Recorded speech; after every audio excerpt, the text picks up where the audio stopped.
You brought back on the 31st of May 2020, and then the following day they came fetch you out again, the police from Fileria police station.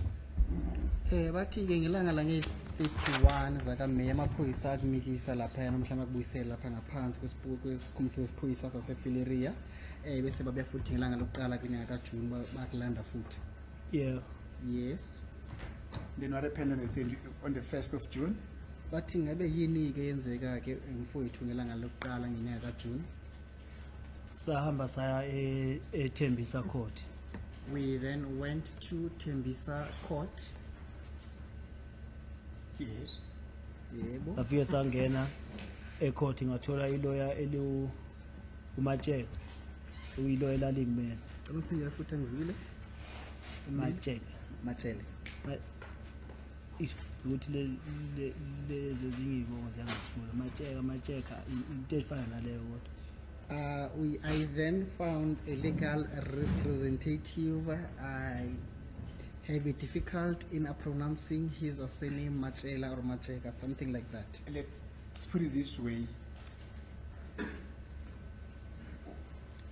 What happened on the 1st of June 2020 when you got taken to Tembisa Court had any relevance to this case? Or it was in respect of another matter? Into kumele afisa ukuyizwa ukuthi lokhu kade ukhangele ngale enkantolo yaseThembisa ngabe mhlawumbe kunomthelela kulicala leli noma mhlawumbe akukho umthelela kwicala laseThembisa kulicala lesingalo la namuhla. Ngingathi kuna umthelela ngoba lapha ngafike ngatshena uMatsheka ukuthi lamaphoyisa la ebelokho engishaya since angibona. I think it is relevant onto this case because I informed my legal representative back then in Tembisa that the police who had apprehended me or the police who arrested me, they had assaulted me. Yes, and then? Ultimately, what happened at Tembisa there as you got taken to Tembisa Court? Did you appear at court in respect of another matter?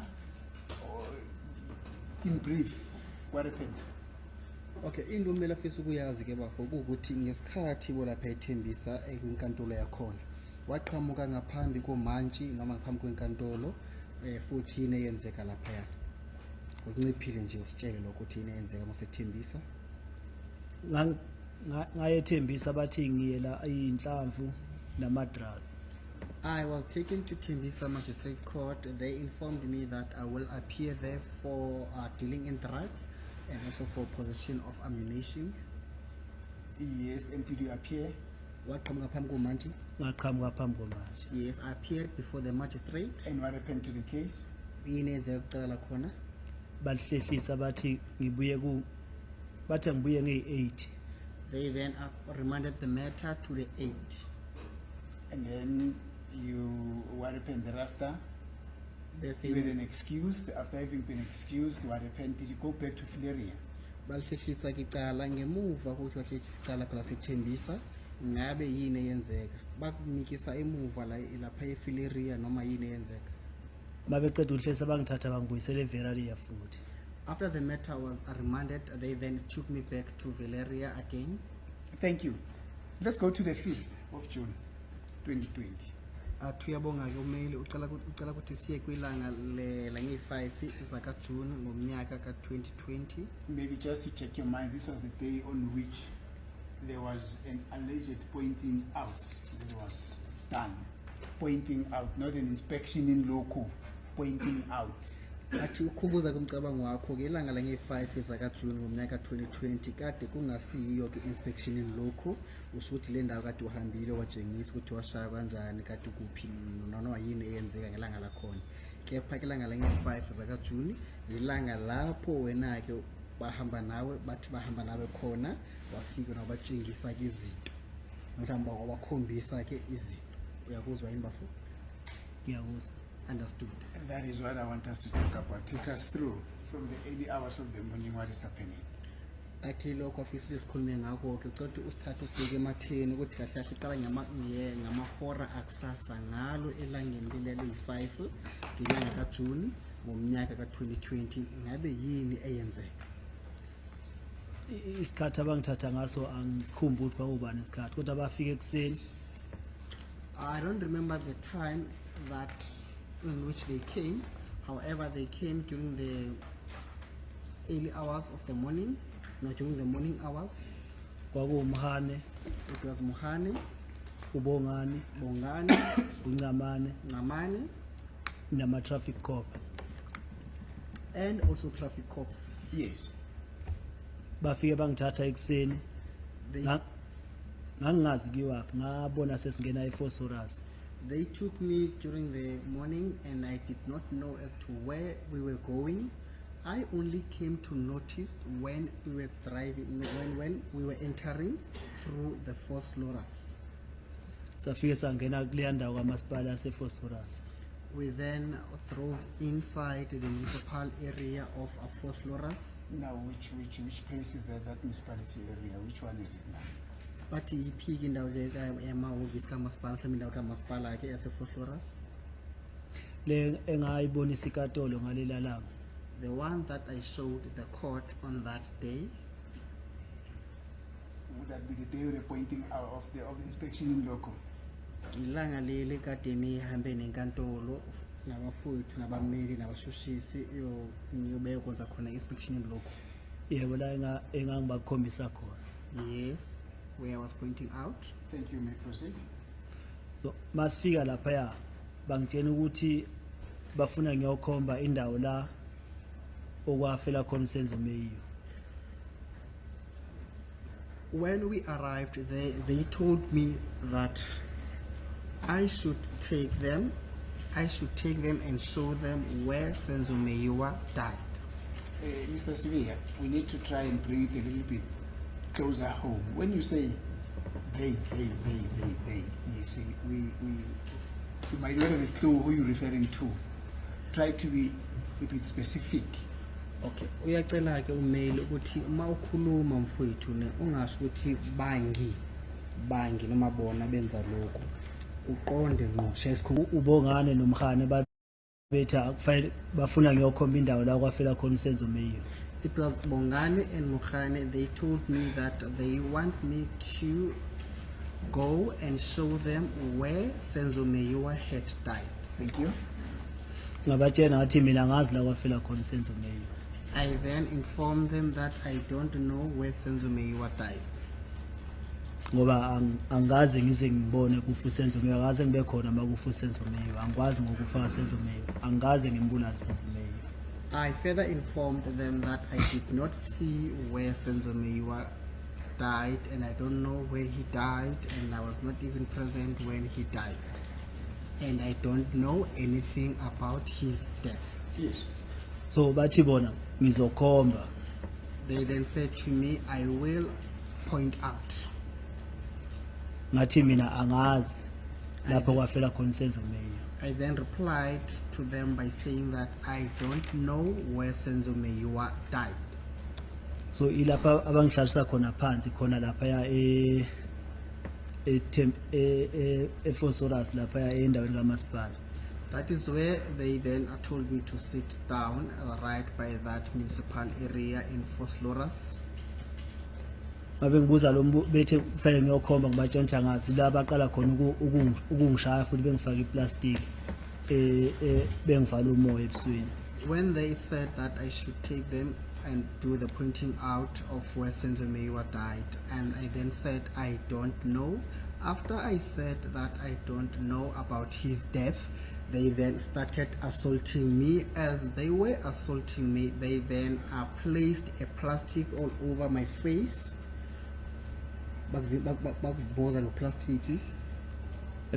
bangivala ngoplastic so bengivala umoya uthi ngakhona ukuphefumula My Lord, as the witness has just demonstrated, he made use of his both hands. He then placed them right in front of his face. He covered his face going all the way to the back of his head, mentioning that that is how they covered his face and also the head, and he was unable to breathe. Okay, thank you, Mr. Swear. Just like yesterday, you were very descriptive as to how the assault was taking place and your position when you got assaulted. Do you still remember that? Uyabonga ke ummeli futhi kasho ukuthi ukhumbuleke ukuthi izolo bukuloko usitshengisa khona njalo ngokushawa kwakho ukuthi washawa kanjani wawela kanjani ke phansi ukuqeda wela phansi bese wena ke wayithulula wawela ngalana nangalana ke khona njalo senza lokho usakhumbula yini lokho? Ngiyakhumbula. Yes, I still remember. May you please give those details also in respect of this incident? Uyacela ke ummeli ukuthi uphinde usitshengise mayelana naso lesigameko lesi ngelanga leli kade uthi bushanga lamaphoyisa ngaphambi ukuthi bakuthathe bayakunikisela dokumikise khona uthi uyokhomba ke Bangiphuma eVeralini. Bangiphuma eselini bebengifasa ngama handcuff ngemuva. When I walked out of the cell in Valeria, I was handcuffed from the back. Ngihamba nabo siya bafike eFosforus nje vele ngifasiwe ngemuva bangehlisa lapha ukuthi angiyohlala phansi lapha na endaweni kaMasipala bangifasile vele ngemuva. Till when we arrived in Phosphorus, within the premises of the municipality or within the vicinity of municipality, I was handcuffed. They then took me out of the vehicle. They then instructed me to go and sit down. During all that time, I was handcuffed. So mangihleli phansi lokho bengibuza bengitshela ukuthi kumele ngiyokhomba la kwafela khona sezomeyo ngibatshela umthangazi yila baqala khona bangifaka iplastic ebusweni so mabe ngifaka iplastic bengivala umoya ngiyazama ukuphenduka ngize ngicina ngilala phansi sho nalo ongifaka iplastic nawe uyalwela ukuthi iplastic ayingasuki la emakhaleni. As I was seated down, and then they then asked me to take them and do the pointing out of where Senzo Meyiwa had died, and then I then replied by saying I don't know where he died. As soon as I said that I don't know where he died, they then started assaulting me. As they were assaulting me, one of them then took a plastic to cover my face. Then as my face was covered with that plastic, I was then unable to breathe. As I was unable to breathe, I then tried to rescue myself by making turns on the ground. As I was making those turns on the ground, even the person who held that plastic against my face and my head, he was also trying not to get off that plastic away from my face. Okay, proceed. Lesikhathi mangilokhu ngibringa kanjalo laba abanye babhizi banjani bayangikhahlela laba abanye lamanye amaphoyisa. As I was rolling down on the ground, even the other police, they were busy kicking me whilst I was rolling on the ground. Mabeqeda ukungishaya lapho bathi angibuyele emotweni. After they were done assaulting me, they then instructed me to go back into the vehicle. Ngabona sesingena police station se-Albertine. I then noticed when we were driving through inside the police station of Albertine. Bangifaka eselini. They then placed me inside a cell. Base bengikhipha bengisa kwenye container. They then took me out of the cell. When they took me out of a cell, they then took me to some container. Yes. Yeah. Just arranging my papers here, but I'm listening at you. May proceed. Mabe ngikhipha bengisa kule container ila ngafika khona omunye umuntu beba yithi omunye ngagcina ngimazi njengo Hadebe lo omunye wayephethe camera angisamkhumbula ukuthi kwakuba. Yes. When they took me to that container, it is where I found two people. Then I then later came to know one of them. It was Hadebe, who was holding a camera. No, he was having a camera, and I don't know the other person. Ebizibetha angigumula impahla ngime ngalendlela babetha ngime ngayo. They then instructed me to take off my clothes and to adhere to what they were telling me, not to follow the instructions by standing according to the manner in which they wanted me to stand. Bengangigumulisa impahla naye lo uHadebe wangibuza ukuthi ngazini ngokufaka Senzo Meyiwa. Before my clothes, before I undressed me, before I was undressed, they then asked me as to what is it that I know pertaining to the death of Asenzo Meyiwa. Now, Mr. Swe, let's go a step back. You arriving at Alberton, and then you end up being taken to a container where you met these two people. That's all. Uyacela ukuthi kumele sithathe kwamastebhisi kancane kancane sihlehlele emuva futhi uthize ufikile ke mfowethu ngaphansi kwesikhumulo sesiphoyisa sase-Alberton bese ngemuva kwalapho ke bakuthatha bakunikisa ngaphansi noma ngaphakathi kwecontainer lithize la wathola khona abantu ababili oyedwa wabo kade ungamazi kepha wagcina ke wazi oyedwa wabo ngokuthi kuHadebe. Akusinjalo yini? Kunjalo. That is so. Now, did these people introduce themselves to you? Did they tell you who they were? Umuzo ukuthi ngabe labantu laba ababili kade bathole ngaphakathi kwalela container bazazisa kuwena ukuthi abubani amagama abo noma bakaze bakwenze lokho? Angisakhumbula ukuthi uHadebe ngimazi kanjani. Angisakhumbula noma wazazisa noma akazazisanga na. I don't recall as to how I came to know Hadebe, and I further don't know whether did he introduce himself to me or did he not introduce himself. Right, may proceed. So wangibuza ukuthi ngazi ngokufaka Senzo. He then Senzo Meyiwa. asked me as to what is it that I know about the death of Asenzo Meyiwa. Yes. Amtshela ukuthi angazi lutho ngokufaka Senzo Meyiwa. I then replied and responded to him by saying that I don't know anything pertaining nor about the death of Senzo Meyiwa. Basethi okay, wasethi ufuna ukungishutha izithombe. He then said okay, and he further said that he wanted to take pictures of myself. Wathi angigumule. He then said I should undress. Wathi angigumule ijacket ngangifakile neskip. Wasethi lo omunye akangishutha. Wathi ngime ngalendlela ayethi ngime ngayo. Wangishutha. He then said that I should undress my jacket and my t-shirt, and after he informed me of that, he then said I should stand according to the manner in which he wanted me to stand. After that, he then instructed the other person to take pictures of myself. Yes. Ngangima ngalendlela ayisuke ethi ngime ngayo. I then stood by the way in which he wanted me to stand. Ashuthe lo oshuthayo. And then the other one then took pictures, photos. Kwaphinde kwathiwa asiphume lapha saya emotweni nakhona kwaphinde kwathiwa ngime ngalendlela babetha ngime ngayo. They then said we should leave the container and go to the vehicles. As soon as we arrived by the vehicles, they then informed me that I should stand according to the manner in which they wanted me to stand. After doing so, the other person then took pictures, photos of me. Now, after, remember you said they requested you to take your jacket and the t-shirt that you were wearing. Did they say to you go out of that office, go stand next to the vehicle, writing that in the same condition without you having your top on?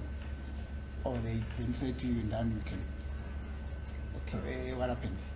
Umbuzo ke bafoko ukuthi ne khumbula uthize batshela ukuthi kwamele ukhumule lokuzana ingubo zakho leza ngasenhla kade igqokela kuwena ke skipa futhi ne jacket bese ukuthi bathi mangalendlela kade befisa ukuthi wena ke ume ngayo bese ke omunye watshela omunye ukuthi kwamele akuthubuleke izithombe mhlawumbe akatheke izithombe lapha yana bese ke ngemuva kwalokho athi kumele nihambe niye lapha duze nemoto mhlawumbe emotweni.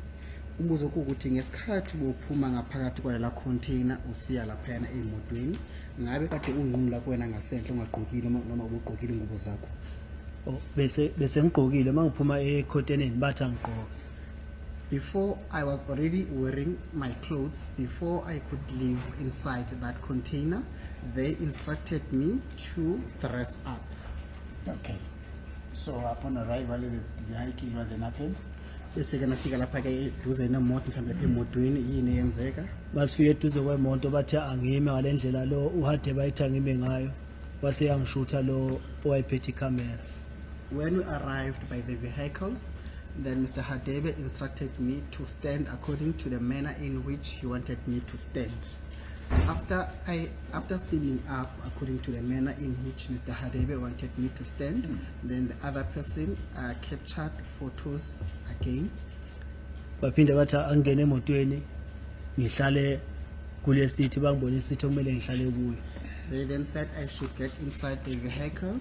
Before I could even get inside the vehicle, they then instructed me to sit at a particular seat inside that car. Baphinde bangishutha futhi. They then again took pictures of me. Kwahanjwa kwaphinde kwaba kwenye indawo kwaphinde kwathiwa Thank you. We then left up until we reached this other destination. Thank you. Just before we proceed, now, according to you, that is the sequence of the events that happened upon your arrival at Alberton up until your departure point. That is exactly what you've just described now to court. Atuyabonga ke umail ushukuthi mayelana nalo nodaba lwakho mhlawumbe nenkulumo yakho ke kungendlela ke izinto ezenzeka ngayo ngesikhathi bufika lapha ngaphansi kwesikhumulo sase-Alberton kuze kufike isikhathi lesena hamba ngaso khona. Yeah. Yes. So, in other words, except for what you've described now, there's nothing else that had happened when you interacted with this gentleman called Hadebe and the gentleman who was a cameraman. Umbuzo ukuthi ngaphandle kwaloko sitshele ngakho akukho okunye okwenzeka ngesikhathi lesi buno Hadebe futhi nalomunye umuntu wesibili lo kade aphethe icamera kena ekushuta izithombe njalo.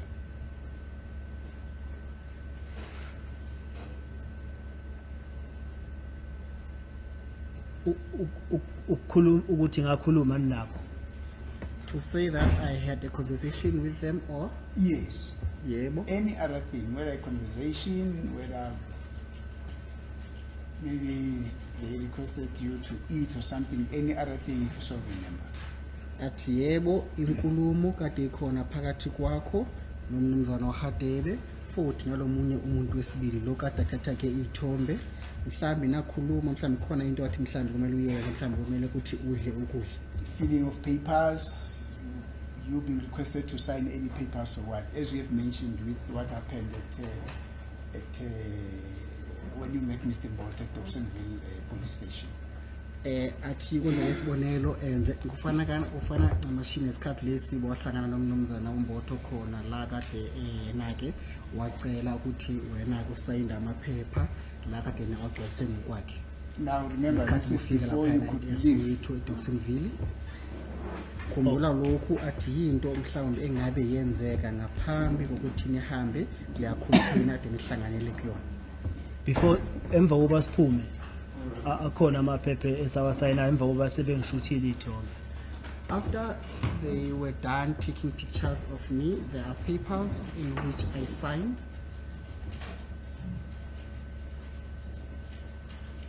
Let me put this question like this, Mr. Sibiya. It is indeed so that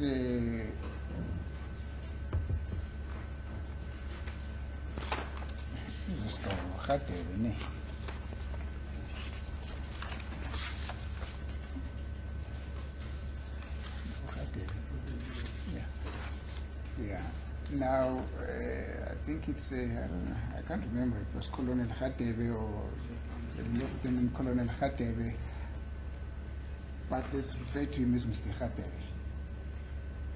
He came to this court that he met you on that particular day. He introduced himself to you. There's a form that he had in his possession. Yourself and him went through that form and requested you to append your signature on that document. So that is the reason why I'm asking as to whether except for what you just indicated. As per your explanation up until just before you could leave that office, did you do any other thing, including the signing for reading of forms, you being requested to sign any form or what? Athi-ke ummeli nanoma engasazi-ke isikhundla senza ngaphansi kwaso-ke umnumzana lokhu uHadebe, mhlawumbe umuntu uHadebe, kepha athi cishe simize njengokuthi kuwumnumzana. Manje umbuzo kuwukuthi athi yena-ke wafika la ngaphambi kwenkosi yenkantolo elethe ubufakazi bakhe noma ezothula ofakazi bakhe. Umbuzo kuwukuthi yena-ke washo khona njalo ukuthi yena-ke khona-ke idocument akade analo kuyena, mhlawumbe iform kade anayo kuyena-ke athi wakufundela iform yakhona futhi ngisathi wayifunda kulokho ukhona duze naye eyifunda kulokho umbhekile simuva kwalokho-ke yena agcwalisa iform yakhona-ke bese ucela ukuthi usayinde-ke kuleya form. Manje umbuzo ukuthi ngabe kwenzeka ngale ndlela asho ngayo futhi abathi baba uHadebe lona-ke wazazisa kuwena ngokuthi yena-ke umnumzana uHadebe? Cha, akwenzakalanga kanjalo, awekho amaphepha angifundela wona uHadebe. No, it never happened that way, and there are no papers in which he read out to me. Mr. Hadebe never read out any papers to me. Kodwa emva kokuba ngaphambi kokuba siphume akhona amaphepha engawasayinayo, kodwa hayi ukuthi khona amaphepha angifundela wona uHadebe. However, before we could even leave that container, there are papers that I had signed. It is not that he read out those papers to me. Now, when you say before you could get out or go out, it's a bit confusing. I want you to give us a clear picture. Remember, you were at some stage in the office where pictures of you were taken. Then you were requested to go out, to stand near the motor vehicle. Now, at what stage before the going out? Actually, which incident of you leaving was this? Were you requested to sign these papers? Manje kumele athi lokhu kunako ukudidanyana okhona phakathi kwalenkulumo, mhlawumbe phakathi kwalenkulumo okuqeda ukuyisho manje. Ngabe amaphepha lawo wasayinde ngasiphi-ke isikhathi? Khumbula ukuthi zibe kade ngaphakathi kwehhovisi noma ngaphakathi kwecontainer elithize la bacela khona ukuthi kwamele ukhumule ijacket yakho futhi nesikiphathi siqhukile kwena, bese bathatha-ke ithombe zakho, bese ngemuva kwalokho bacela ukuthi hamba uye duze nemoto. Wafika duze nemoto baphinda futhi bathatha-ke ithombe zakho. Manje kumbuzo kuwukuthi ngabe wasayinda ngasiphi isikhathi? Ngesikhathi lesi bungaphakathi kwela container noma ihhovisi leliyana, noma wasayina ngesikhathi lesi bungaphandle duze nemoto? Ngayisayina uma beqeda ukungishutha iy'thombe la ngingagqokile khona ngenhla. I signed those papers while I was undressed on my upper body after they were done taking pictures, and we were still inside that office or container during that period. That is now before you were requested to go outside and stand near the vehicle. Ushuthi kade kungaphambi kokuthi bacela ukuthi phuma ngaphandle ufike ume duze nemoto? Yeah. Yes. And did Mr. Hadebe explain to you why were you signing these papers? What were those papers were? Umbuzo kuwukuthi ngabe umnumzana uHadebe wakutshela yini ukuthi kade usayinela yini amaphepha wakhona futhi kade kumaphepha wanda kade wasayina? Cha, akasho. No, he never explained anything. And you're saying neither did he go through the content of those papers with you? Konzothiza akaze futhi akufundele amaphepha wakhona-ke bese abuye akudulike ukuthi yini ebhalwe ngaphakathi kwamaphepha? Cha, akazangifundela. No, he never done that. Thank you. Now you standing next to the vehicle, photos of you gets taken. Ultimately, you requested to get into the vehicle, photos of you also gets taken, and then what happened? Athi umeli uyabonga, usho ukuthi-ke manje sophumile ngaphakathi kwala hhovisi noma ngaphakathi kwe-container, sele umeduze nemoto. Ngesikhathi bumeduze nemoto-ke bathwebula iy'thombe zakho noma bathatha-ke noma bakushutha iy'thombe zakho, bese ngemuva kwalokho bacela ukuthi ngena ngaphakathi kwemoto. Ngaphambi kokuthi ungene futhi ngaphakathi kwemoto bakutshela ukuthi kwamele uhlale kwesiphi-ke isitulo lapha emotweni. Ngesikhathi bohlezi emotweni bathatha izithombe zakho futhi bathi yini eyenzeka ngemuva kwalokho? kwabe seyimoto isiyahamba. Then the vehicle, no, the car then drove off, no, drove away. Up until bafika kwenye indawo bangehlisa khona. Up until at some point where they instructed me to come out of the vehicle. Who were the people that were in the vehicle? Manje umuzo ukuthi ngabe kade kuwabobani abantu abagibile ngaphakathi kwemoto. KwakuHadebe no driver, udriver angimazi ukuthi ubani. It was Mr. Hadebe together with the driver, and I did not know who the driver was. Yes. Sasibathathe emotweni. We were 3 inside the car. So it was yourself, Mr. Hadebe, and the driver. Shuthi amagama kade kuwe, umnumzana uHadebe futhi nomshayeli wemoto. Yeah. Yes. Right, proceed. Masifika kule ndawo abangehlisa kuyo. uHadebe futhi uye wathi angikhombe phansi. When we arrived at that particular spot in which we arrived at, then Mr. Hadebe instructed me to point down on the ground. Ngoba la mangehla kule ndawo leya lo wecamera naye wayekhona kukhona nama TRT. Simply when we arrived at that particular spot, the cameraman was present, and even also the members from the TRT, they were present. Yes. Mayitha ngikhombe phansi ngikhombe latha ngikhombe khona lo wecamera bese yangishuthi. When he instructed me to point down on the ground, I then pointed down on the ground, and the cameraman then captured photos of myself.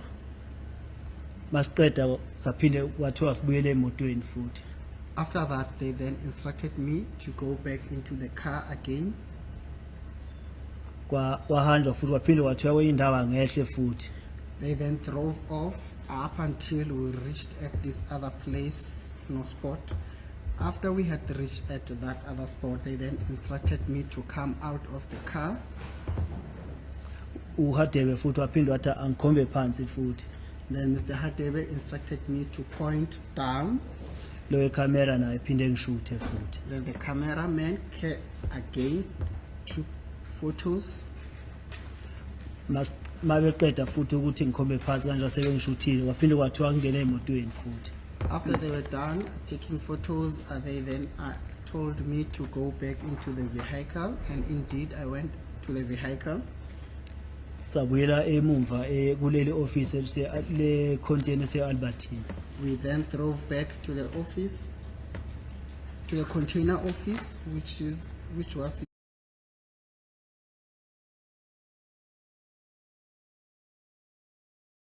situated at Albertine. So mangehle emotweni ngase ngibuya ngena kule moto ebengifike ngayo le ka beyayihamba lamaphoyisa oMhani. When we arrived at Albertine, I then disembarked from the vehicle in which I was together with Mr. Hadebe and the driver. They then told me to go back to the vehicle that had taken me there. Okay. The vehicle in which was driven with the likes of Mukhane. Okay, thank you. Now, the places that you say Mr. Hadebe requested you to point at, did you know what those places were? Did you have a clue what those places were, or what area was that? Umbuzo ukuthi ngabe le ndawo lezi ke abo umnumzana uHadebe kade akutshela ukuthi kwamele uyikhombe bese na ukhombe phansi kizona ke ngabe kade unolwazi lwazo noma kade ungenalo ulwazi lazo? Le eyoqala bengayazi vele total la ethi ngikhombe khona phansi. Pertaining to the first spot, I totally did not know it, where he instructed me to point down on the ground. I never knew that place. Nesizathu sasezithetha ngikhombe phansi angisazi. And I also did not know the reason as to why he wanted me to point down on the ground. Yes. Lesibili kwakuseduze wase hostel emgwaqweni. Then with the second one, it was on the road near the hostel. kodwa ukuthi wayethi angikhombeleni phansi angazi. However, I don't know what made him to instruct me to point down on the ground. Thank you. Then, when you drove back to the police station at Alberton, were there any photos of you that were taken again when you arrived at the police station before you could be taken to the vehicle that brought you from Pretoria to Alberton? Umbuzo ukuthi ngesikhathi benihlehlele emuva noma ngesikhathi benibuyele emuva lapha eAlberton police station ngaphambi kokuthi ugibele kule moto kade kunikise khona lapha eAlberton nalaba amaphoyisa kade kunikise khona ngabe mhlawumbe izikhona yini ithombe zakho zathathwa ngesikhathi sakhona ngaphambi ukuthi ngigibele kule moto kade kunikise lapha eAlberton? Ngata kwethu mbota ngikhumbule kahle lapha ya. Thank you. I can't recall. Now, this is what Mr. Hadebe told this court. That indeed he met you on the 5th of May 2020 at Alberton Police Station. 05 May 2020 at Alberton Police Station.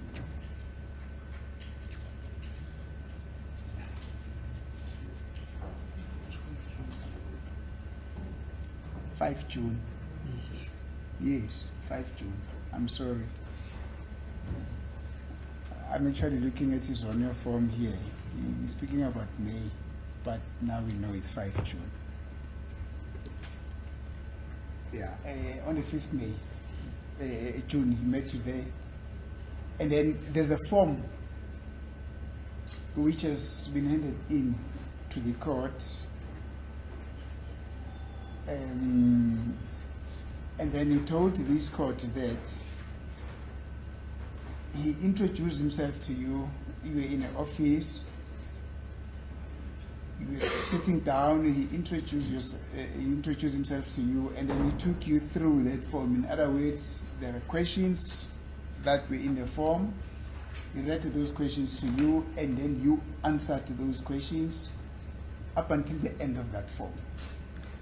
Wathi mayelana nombiko wakhe mhlawumbe noma mayelana nenkulumo yakhe ke umnumzana uHadebe inkulumo yakhe ke ukuthi ngelanga le5 ngenyanga kaJune ngomnyaka ka2020 ngesikhathi lesi bekahlangana nawe wahlangana nawe ngaphakathi kuhhovisi lapha eAlberton police station noma lapha eAlberton futhi ngesikhathi sibahlangana nawe ngaso yena ke wafika la kuwena ke bese ke wayibika mhlawumbe wazazisa la ukuthi yena ke ubani wakuphi namhlanje ke mhlawumbe iphoyisa ngezinjalo ke bese kade athi yena kade aphethe iform kuyena iform lakhona ke kade kuyiform lenemibuzo kulona bathi iform lakhona ke wakufundela lona lonkana bese ke uma ekubuza ke ekufundela iform lonkana ekubuza imibuzo ethi ngaphakathi kweform lakhona bese nakwamupha ke impendulo wagcwalisa kuleya form bese emva lokho wasayinda bathi iform lakhona likhona la ngaphambi kwenkosi yenkantolo.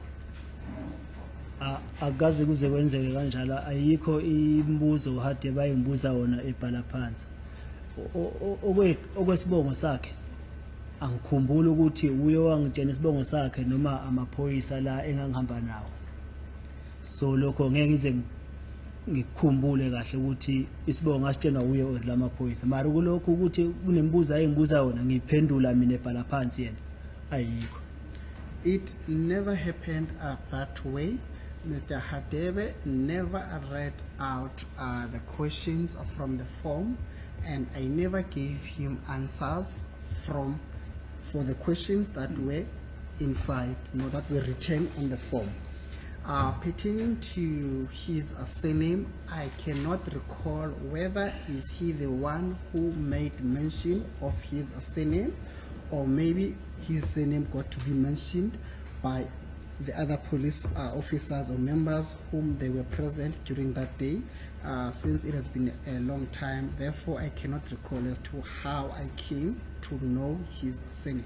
Thank you. And further to that, Mr. Hadebe told this court that having gone through this form with you, you then agreed to go and point out those areas which, according to him, you then went on to point.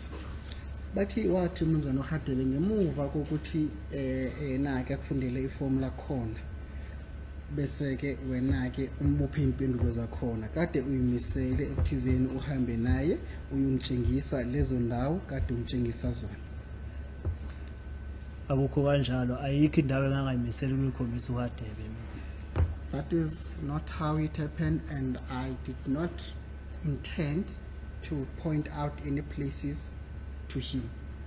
And further that he told this court that before you could leave, you gave him a narrative which was a background of the areas that you ultimately went on to go and point. Bathi wathi futhi wabuHadebe ngaphambi kokuthi ninake nehambe niye kule ndawo kade nitshengisa zona ke wena ke wamupha ke ingcazelo egcwele ephecelezi mayelana nendawo lezi kade umisele ekuthizeni umtshengise zona. Futhi khona ke inkulumo omtshela yona ke ngokugcwele. Ayikho inkulumo engayikhuluma noHadebe yokukhomba. Ayikho into engayitshena uHadebe ngendaba yokukhomba. Ayikho into engayitshena uHadebe ngendaba okwazi indawo angisakwela angisakhona. Uye wayengisa kuleya ndawo leya, uye wayithi ngikhombe phansi lathi ngikhombe khona bengishuthi. I never made mention of anything to him pertaining to the places in which I pointed out, and he's the one who took me to those places. As soon as we arrived at those places, he's the one who instructed me to point down, and I then followed his instructions, and I don't know any of those places that we went to. Thank you. He further went on to tell the court that you, as you drove out of Alberton police station, you requested the driver or them. In other words, your request was directed to the police who were in the vehicle, which was Mr. Hadebe and the driver, to drive into an entrance or to drive up to an entrance that gets into Vosloorus Township. Bathi yena kuba uHadebe watshela inkosi yenkantolo mhlawumbe inkantolo ukuthi wena wabacela noma ucela umshayeli wemoto noma amaphoyisa athi khona ngaphakathi kwemoto ekuthizeni bakunikise kulomgwaqo ongena eVosloorus. Akaze kuze kwenzeke kanjalo. And mina ngangazi nokuthi kuyiwa kuphi. It never happened that way, and I did not even know as to where were they driving to. uHadebe wayazi ukuthi yena ungisa kuphi. Only Mr. Hadebe knew as to where he was taking me to. Thank you. Now, he further told this court that they honored your request that they should drive up until the entrance of Vosloorus. But from the entrance of Vosloorus, they then stopped. And then you started to give directions as to the areas where ultimately you went out to point, those areas which you ultimately pointed. Bathi ngemuva ukuthi bezwe isicelo sakho esukuthi kwamele bakunikise kulomgwaqo ongena ngaphakathi eVosloorus. Athi empeleni ngeqiniso basesala emuva isicelo sakho. Bese ke bashayela ke imoto bafika kulomgwaqo ongena ngaphakathi eVosloorus. Ngesikhathi befika kulomgwaqo ongena ngaphakathi eVosloorus, uthize yena ukulabanisa khona ke imoto ngemuva ukuthi abise imoto lapha komgwaqo ngena ngaphakathi eVosloorus bese qoba uwena ke mathupha obatshelayo mayelana nendawo lezi bofisa ukuthi uhambe nabo uyobatshengisa zona. Ayikho indawo engakhombisa kuyo abantu ukuthi ikhanjwa kanjani. Akaze ngize ngithi mina ngifuna kube ne-entrance eVosloorus ngoba ngangazi nokuthi kuyiwa kuphi makusuka lapha eAlberton. There is no place or area in which I wanted to point out to Mr. Hadebe and the cameraman, and from the time we left from Alberton going, I did not know as to where we were heading to. It was only him who knew as to where we were heading to. My apologies, Councillor. Konshise ayikho indawo kade uyazi futhi akazi batshele malana ne. And furthermore, I did not even inform them of the entrance of Vosloorus.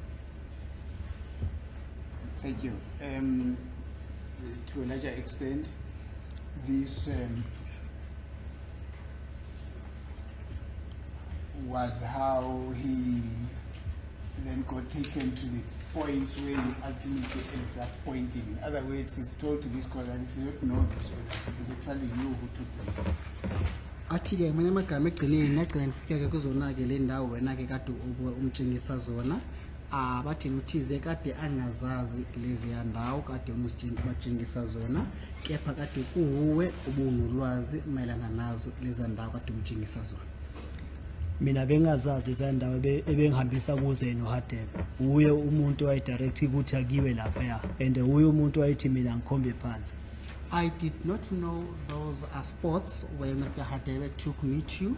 He's the one who knew as to where we were heading to, and he's the one who instructed me to point down, and indeed I followed according to his instructions. No, I did according to his instructions. Thank you. If I told you this court, upon your return from those areas which you had directed to them, where you pointed out certain spots there, you returned back to the office, and then there's a form again that he went through with you as an indication wherein you agreed that the pointing out, that the process that you embarked upon had gone well with no hiccups, if I were to put it that way, and then you appended your signature on that form as an acknowledgement that you are from there.